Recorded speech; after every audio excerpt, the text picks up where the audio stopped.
Hello, welcome to my channel. ഇന്ന് ചേമ്പിൻ്റെ താള് വെച്ചിട്ടുള്ളൊരു കറിയാണ് ഞാനിന്ന് കാണിക്കാൻ പോണത്. ഒരു തികച്ചും നാടൻ ഒരു വിഭവമാണ്. അതൊരു സീസണിൽ ഉണ്ടാക്കുന്ന ഒരു കറി കൂടിയാണ്. അത് കഴിഞ്ഞാൽ പിന്നെ ഉണ്ടാക്കില്ല.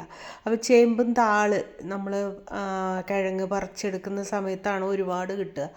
അപ്പോൾ അതിൻ്റെ കൂമ്പോട് കൂടി തന്നെ കട്ട് ചെയ്തിട്ട് നമ്മൾ കറി വയ്ക്കും. അപ്പോൾ ഇതിനായിട്ട് കുറച്ച് സാധാരണ തോരപ്പരിപ്പും പിന്നെ ചെറുപയർ പരിപ്പും ഇടുന്നുണ്ട്. അപ്പോൾ ഇത് വെന്ത് കിട്ടണം. അതിന് വേണ്ടിയിട്ടുള്ള വെള്ളം ആവശ്യത്തിന് ഒഴിച്ചിട്ട് നിങ്ങളുടെ കുക്കറിൽ എത്ര വെള്ളം വേണമെന്ന് വെച്ചാൽ അത്രയും ഒഴിച്ചോളൂ കേട്ടോ. എന്നിട്ട് നമുക്കതൊന്ന് വേവാൻ വയ്ക്കാം. വേവാൻ വയ്ക്കുമ്പോൾ കുറച്ച് നേരം ഒരു 2 വിസിലെങ്കിലും വേണം, നന്നായിട്ട് വേവുകയും വേണം. അപ്പോൾ ഇതാണ് ചേമ്പിൻ്റെ കടഭാഗം. ഈ കടഭാഗവും ഈ ഇതിൽ ഇട്ടിട്ട് വെക്കുന്നവരുണ്ട്. പക്ഷേ അതൊന്നും വെയിലത്തിട്ടിട്ട് ഒന്നോ രണ്ടോ ദിവസം കഴിഞ്ഞതിന് ശേഷം അത് അരിഞ്ഞിടാൻ പാടുള്ളൂ. അതല്ലെങ്കിൽ അത് വെന്ത് കിട്ടില്ല. പിന്നെ ഈ ചേമ്പിൻ്റെ ഈ താളുണ്ടല്ലോ, താളിൻ്റെ ആ കൂമ്പുണ്ടല്ലോ, അതും കൂടെ ഇതിൻ്റെ കൂട്ടത്തിൽ അരിഞ്ഞിടും. അപ്പോൾ ഇലയുടെ ഗുണം കൂടെ കിട്ടും. അപ്പോഴാണ് നല്ല സ്വാദും കിട്ടുക. അപ്പോൾ ഇതാണ് താളെന്ന് പറയുന്നത്. ചെമ്പിൻ്റെ ഇല കഴിഞ്ഞിട്ട് അടിഭാഗത്തുള്ള തണ്ടിനെയാണ് ചേമ്പിൻ്റെ താളെന്ന് പറയുന്നത്. അറിയാത്തവർക്ക് വേണ്ടിയിട്ടാണ് ഞാനിത് പറയുന്നത്, അറിയുന്നവർക്ക് വേണ്ടിയിട്ടല്ല കേട്ടോ.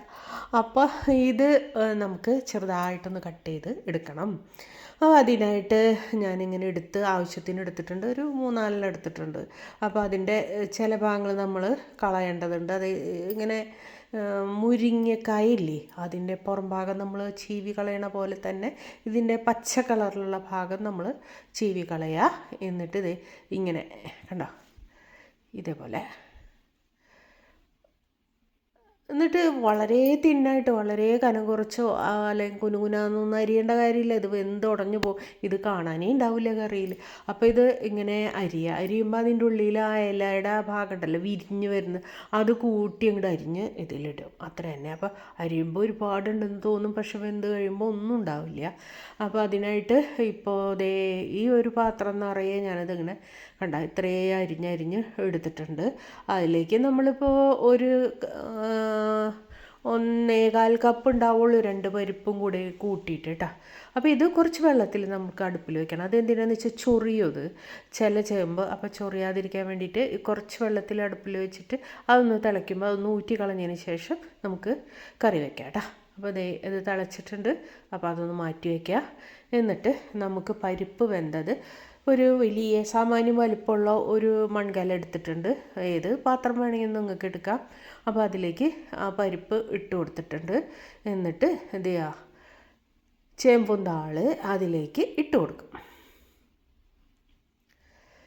വെള്ളം ഒഴിക്കണ്ട, വെള്ളം ഊറ്റിയിട്ട് അതിൽ നിന്ന് ഇട്ട് കൊടുക്കുക. എന്നിട്ട് നമുക്ക് കുറച്ച് ചേമ്പിൻ്റെ കിഴങ്ങും പിന്നെ കുറച്ച് കാവത്തും കൂടി ഉണ്ടായിരുന്നു ഇവിടെ, കാച്ചിൽ, അതും കൂടെ ഇട്ടിട്ടുണ്ട്. നിങ്ങൾക്ക് വേണമെങ്കിൽ ചേമ്പിൻ്റെ വിത്ത് തന്നെ കുറച്ചും കൂടെ ഇട്ട് കൊടുത്താൽ മതി. അതൊരു നല്ലൊരു ടേസ്റ്റ് കിട്ടും അത് ഇടുമ്പോൾ. അതല്ലെന്നുണ്ടെങ്കിൽ അത്ര ടേസ്റ്റ് അങ്ങോട്ട് വരില്ല. അതിന് വേണ്ടിയിട്ടാണ്. പിന്നെ ആവശ്യത്തിന് മുളക് കൂടാനൊന്നും പാടില്ല കേട്ടോ. അപ്പോൾ ഒരു ടേബിൾ സ്പൂൺ നിറയെ വേണ്ട, വടിച്ച് മുളക് പൊടി, പിന്നെ മഞ്ഞൾ 1 ടേബിൾ സ്പൂൺ ഇട്ടുള്ളൂ കേട്ടോ. പിന്നെ കറിവേപ്പില 2 തണ്ട് അതും കൂടി ഇട്ടിട്ട് ആവശ്യത്തിന് വെള്ളം, നഖക്കെ തന്നെ വെള്ളം ഒഴിച്ചിട്ട് അടച്ചു വയ്ക്കാം. അത് കിടന്ന് വേവട്ടെ. അതിൻ്റെ ഇടയിലൊന്ന് ഇളക്കി കൊടുക്കേണ്ടതുണ്ട്. പരിപ്പും ചേമ്പും അടിയിൽ പിടിക്കും. അപ്പോൾ അതുകൊണ്ട് ഇടയ്ക്ക് ഇളക്കി കൊടുത്തില്ലെങ്കിൽ അത് കരിഞ്ഞാൽ പിന്നെ നമുക്ക് ഈ കറി ഒന്നിനും കൊള്ളില്ല. അപ്പോൾ അതൊന്ന് വേവട്ടെ. അതിൻ്റെ ഇടയിൽ ഒരു അരപ്പ് തയ്യാറാക്കാനായിട്ട് നാളികേരം വേണം, ജീരകം, ചുവന്നുള്ളി ഇത്രയും എടുക്കുക. അത് നന്നായിട്ടൊന്ന് അരച്ച് വയ്ക്കുക. അതിൻ്റെ ഇടയിൽ ഒന്നും കൂടെ ഞാനൊന്ന് ഇളക്കി കൊടുക്കുന്നുണ്ട്. അപ്പോൾ അതിൻ്റെ കുത്തുമണം മാറണ വരെ അതൊന്ന് തിളക്കട്ടെ. പിന്നെ ആ ചേമ്പൊന്ന് ഉടച്ചു കൊടുക്കുക.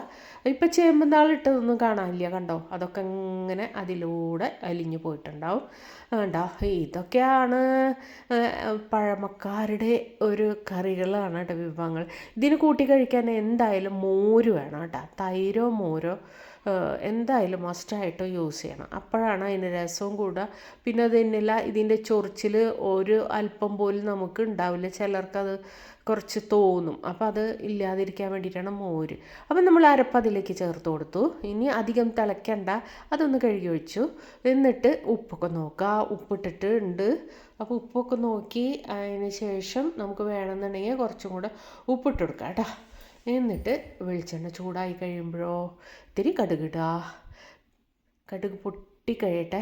പൊട്ടുമ്പോഴേക്കും ഒരു പാത്രം കൊണ്ടൊന്ന് മൂടിയിടുക, അല്ലെങ്കിൽ എല്ലായിടത്തേക്കും കടുക് തെറിക്കും. ഇങ്ങനെ വറമുളകിടുക. ഒരു 4 പൊട്ടിച്ചിട്ടിട്ടുണ്ട്. പിന്നെ കറിവേപ്പില വേണം. പിന്നെ ചുവന്നുള്ളി ചെറുത് ഉണ്ടെങ്കിൽ അത് കുനുകുനാന്ന് അരിഞ്ഞിടാം, അതല്ലെങ്കിൽ സവോള ഇടാം. ഇതൊന്ന് മൂത്ത് വരട്ടെ കേട്ടോ. മൂത്ത് വന്നാൽ നമുക്ക് ആ കറിയിലേക്ക് ഒഴിച്ചു കൊടുക്കുക. അപ്പോൾ അത് പൂർത്തിയായി. പിന്നെ നമുക്ക് ചോറിട്ടിട്ട് കഴിക്കാൻ വേണ്ടു. അപ്പോൾ നല്ലൊരു മണമാണ് കേട്ടോ. ഇപ്പോൾ ഇത് മൂത്ത് വരുമ്പോൾ അത് നമുക്ക് അതിലേക്ക് ഒഴിച്ചു കൊടുക്കാം കേട്ടോ. ഉണ്ടോ? ഇനി ഇപ്പം തന്നെ അതങ്ങോട്ട് അടച്ചു വയ്ക്കുക. എന്നിട്ട് ചോറിട്ട് കഴിയുമ്പോൾ മാത്രം അത് തുറക്കുക. ചോറൊക്കെ എടുത്ത് എല്ലാം ശരിയായതിന് ശേഷം ഒന്ന് ഇളക്കി കൂട്ടി എടുക്കുക. അതുവരെ ഇങ്ങനെ ഇരിക്കട്ടെ കേട്ടോ. അപ്പോൾ ചോറെടുത്തു, അതൊക്കെ ഇളക്കി കൂട്ടി ഞാനതിലേക്ക് ഒഴിക്കുകയാണ്. കറി ഒഴിച്ചിട്ടുണ്ട്. തൈര് അവിടെ മേശപ്പുറത്തൊക്കെ എടുത്ത് വെച്ചിട്ടുണ്ട്. ഇനി 2 മീൻ വറുത്തതുണ്ട് കുറച്ച്, അതും കൂടെ ഇതിൽ വെച്ച് കൊടുക്കുന്നുണ്ട് കേട്ടോ. നിങ്ങളുടെ കയ്യിൽ പപ്പട കൈപ്പയ്ക്ക വല്ലതുണ്ടെങ്കിൽ അത് വെച്ച് കൊടുത്താലും മതി കേട്ടോ. ഞാനിപ്പോൾ അത് വെച്ചു എന്ന് മാത്രമേ ഉള്ളൂ. അപ്പോൾ ഇതൊന്ന് നിങ്ങൾ ട്രൈ ചെയ്ത് നോക്കുക. ചേമ്പൊക്കെ കിട്ടും ഈ സമയത്താണ് പറിക്കണത്. അപ്പോൾ സീസണിൽ നമ്മൾ ഉപയോഗിക്കുന്ന സാധനങ്ങൾ ഉപയോഗിക്കുക. അതല്ലാന്നുണ്ടെങ്കിൽ ഈ പലതരത്തിലുള്ള ഡെഫിഷ്യൻസിയൊക്കെ നമുക്ക് വരുന്നത് എന്തുകൊണ്ടാണ്? ഇങ്ങനത്തെ ഫുഡൊന്നും നമ്മൾ കഴിക്കാത്തത് കൊണ്ട്. നമ്മൾ ഒരേപോലത്തെ ഭക്ഷണം ഇങ്ങനെ കഴിച്ചു വരുമ്പോൾ നമ്മൾക്ക് ഈ ഇലക്കറികളോ അങ്ങനെയുള്ള കാര്യങ്ങളോ ഒന്നും നമ്മളുടെ ശരീരത്തിലേക്ക് എത്താതെ ആകുമ്പോഴും നമുക്ക് കുറേ കാര്യങ്ങൾ, ഇപ്പോൾ ഡോക്ടറെ അടുത്ത് പോയി കഴിഞ്ഞാൽ അപ്പോൾ പറയും അതില്ല, ഡി ഇല്ല, ഇ ഇല്ല, സി ഇല്ല എന്നൊക്കെ പറയും. അതിൻ്റെയൊക്കെ കുറവ് ഇതുകൊണ്ടാണ്, ഇത് കഴിക്കാത്തതുകൊണ്ട്. അപ്പോൾ നിങ്ങൾ തീർച്ചയായിട്ടും ഈ ഒരു വിഭവം തയ്യാറാക്കി നോക്കണം. ഇതിൻ്റെ രുചി അറിയണം കേട്ടോ. അപ്പം എല്ലാവർക്കും ഒന്ന് ഷെയർ ചെയ്ത് കൊടുക്കുക. എല്ലാവരും അങ്ങോട്ട് വെക്കട്ടെ. എല്ലാ കറികളും നമ്മൾ വെച്ച് പഠിക്കണ്ടേ. കുട്ടികൾക്കൊക്കെ അതൊന്ന് പറഞ്ഞ് മനസ്സിലാക്കി കൊടുക്കുകയും ചെയ്യുക. അപ്പോൾ ഇനി ചൂടുകാലമാണ് വരുന്നത്. അപ്പോൾ അതിനനുസരിച്ച് ഭക്ഷണ രീതികൾ നമ്മൾ കുറച്ച് മാറ്റം വരുത്തണം. തൈര്, മോര് അങ്ങനെയുള്ള കാര്യങ്ങളൊക്കെ കഴിക്കണം. പിന്നെ അങ്ങനെ നിങ്ങൾക്ക് എന്താണോ ഇഷ്ടപ്പെട്ടത് അത് മാത്രം കഴിക്കരുത് കേട്ടോ. നിങ്ങളുടെ ശരീരത്തിന് ആവശ്യമുള്ള ഘടകങ്ങൾ എന്തൊക്കെയാണെന്ന് മനസ്സിലാക്കി കൊണ്ട് കഴിക്കണം. ഓക്കെ, വീണ്ടും കാണാം. ബൈ.